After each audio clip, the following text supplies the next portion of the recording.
जब अचानक से अयोध्या में प्राण प्रतिष्ठा के बाद प्रभु श्री राम की चरण पादुका लेकर प्रकट हो गए साक्षात भरत।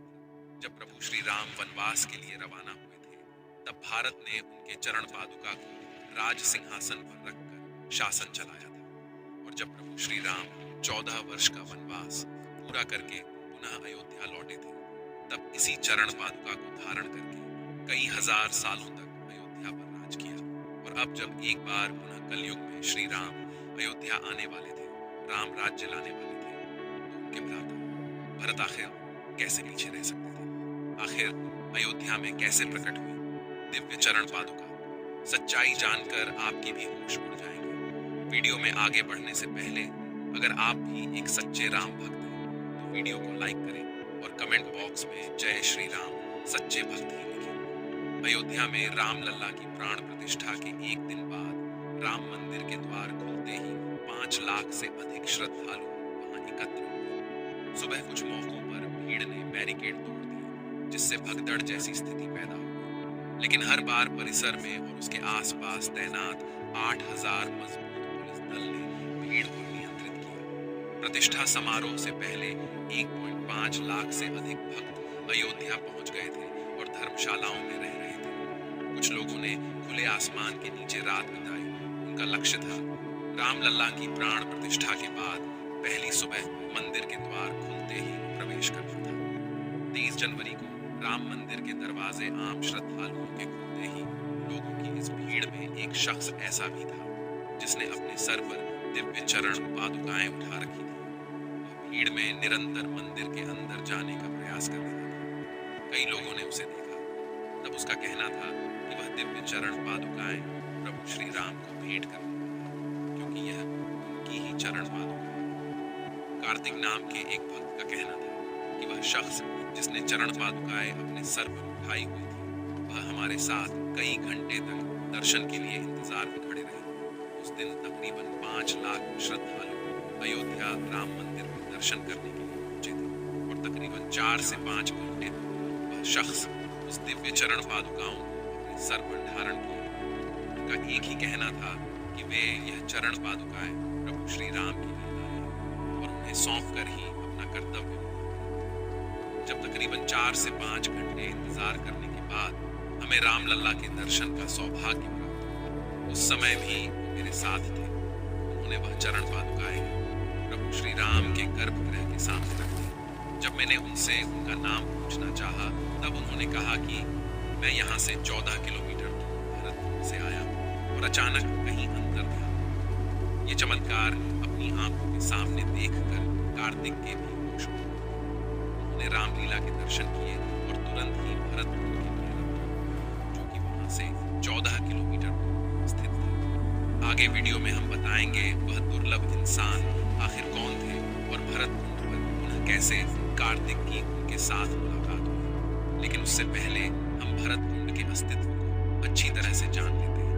पवित्र नगरी अयोध्या में एक तरफ भव्य राम मंदिर बन रहा है, तो दूसरी तरफ राजा राम के अनुज भरत की तपोस्थली नंदीग्राम के भरत कुंड की चर्चा तेज है। त्रेता युग में भगवान राम का राज्याभिषेक हुआ था। इसी भरत कुंड से पवित्र तीर्थ का जल डाला गया था और इसी स्थान पर तप करते भरत ने प्रभु श्री राम का भरत ने 14 साल अपने भाई राम की प्रतीक्षा ने तपस्या की थी। माना जाता है भरत ने यह सोचकर कि जब उनके राम वनवास में हैं और जमीन पर चलेंगे और वहीं सोएंगे, तो भरत कैसे अपने बड़े भाई के जैसा जीवन बिता सकते। यह सोचकर उन्होंने यहाँ एक गुफा बनाई जो जमीन से लगभग 8 सीढ़ी नीचे है।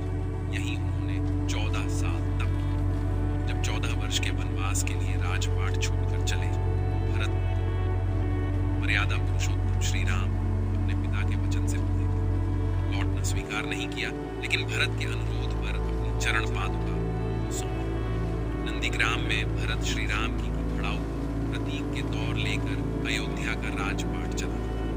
14 वर्ष वनवास खत्म कर जब राम अयोध्या वापस लौटे, तो यहीं भरत से तो भरत ने उन्हें चरण पादुका लौटा दी। अब जब पुनः प्रभु श्री राम अयोध्या लौट चुके, हो सकता है भारत ने चरण पादुका अयोध्या आए।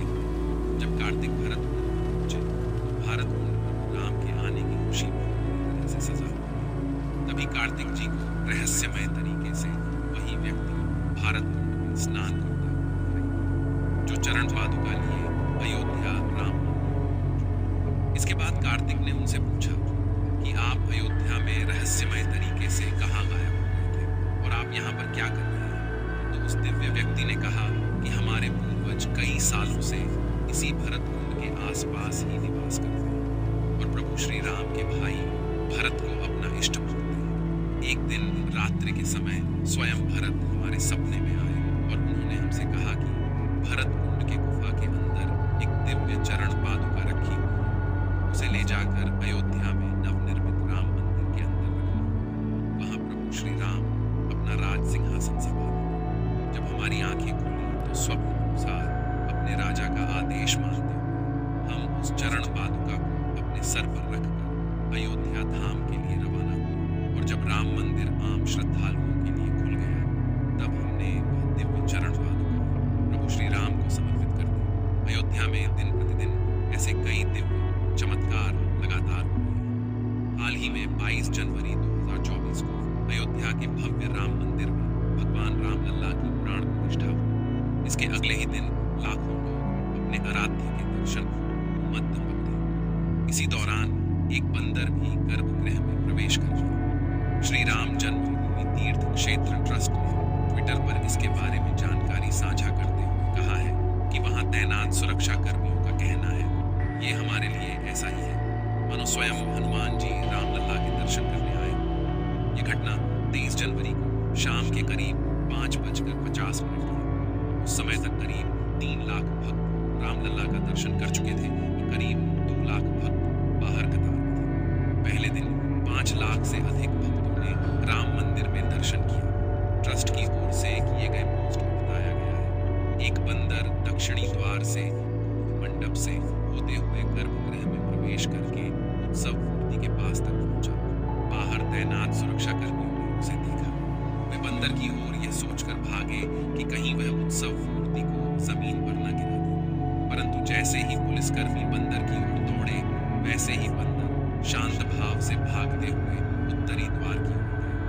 द्वार बंद होने के कारण पूर्व दिशा की ओर बढ़ा और दर्शनार्थियों के बीच में से होता हुआ बिना किसी को कष्ट पहुंचाए पूर्वी द्वार से बाहर निकल गया। वैसे अयोध्या में वानर की इस तरह उपस्थिति की यह कोई पहली घटना नहीं है। राम जन्मभूमि मुक्ति आंदोलन के दौरान कई प्रमुख मुद्दों पर इसी तरह वानर की उपस्थिति रही। इसी बीच रामलीला की मूर्ति बनाने वाले प्रसिद्ध मूर्तिकार अरुण योगी राज ने एक ऐसे चमत्कार के बारे में बताया जिसे उन्होंने खुद मूर्ति बनाते वक्त महसूस किया। राम मंदिर प्रतिमा निर्माण करने वाले कर्नाटक के मशहूर मूर्तिकार अरुण योगी राज ने ऐसी बात कही जिस पर आप भी हैरान हो जाएंगे। उन्होंने कहा है कि नवनिर्मित राम मंदिर के गर्भगृह में जो मूर्ति लगाई गई है वो उन्होंने नहीं बनाई। दरअसल वे बात को अलग तरीके से कह रहे हैं। उन्होंने कहा कि गर्भगृह के बाहर तक उनकी मूर्ति की छवि अलग थी, लेकिन जैसे ही मूर्ति को गर्भगृह में प्रवेश कराया गया उसकी आभा ही बदल गई। इसे मैंने भी महसूस किया। मैंने गर्भगृह में अपने साथ यह दैवीय चमत्कार है या कुछ और, लेकिन मूर्ति में बदलाव हो गया। एक टीवी चैनल को दिए गए इंटरव्यू में अरुण योगी राज ने कहा कि मेरे पूर्वजों की 300 सालों की तपस्या का यह परिणाम है। मुझे शायद ईश्वर ने इसी कार्य के लिए धरती पर भेजा था। मैं इस जन्म में भगवान श्री रामलला की मूर्ति बना। अरुण योगी राज ने एक बड़ा रोचक चमत्कार भी सुनाया। उन्होंने कहा कि हम जब मूर्ति का निर्माण कर रहे थे हर दिन शाम 5 से 6 बजे के बीच बंदर आते मूर्ति का काम देखते और चले जाते। कर्मशाला में इस प्रकार से बंदरों के आने से हम लोगों को परेशानी हुई। हमारा ध्यान भटक गया। हमने ट्रस्ट के महासचिव चंपत राय के समक्ष इस बात को रखा। उन्होंने कर्मशाला में घेरा लगा, वहां दरवाजे लगे। उस दिन शाम को जब बंदर आए और उन्होंने पूरा इलाका बंद पाया तो दरवाजा पीटना शुरू हुआ। हमने दरवाजा खोलकर देखा तो एक बंदर को अरुण योगी राज ने कहा कि जब हमने दरवाजा मूर्ति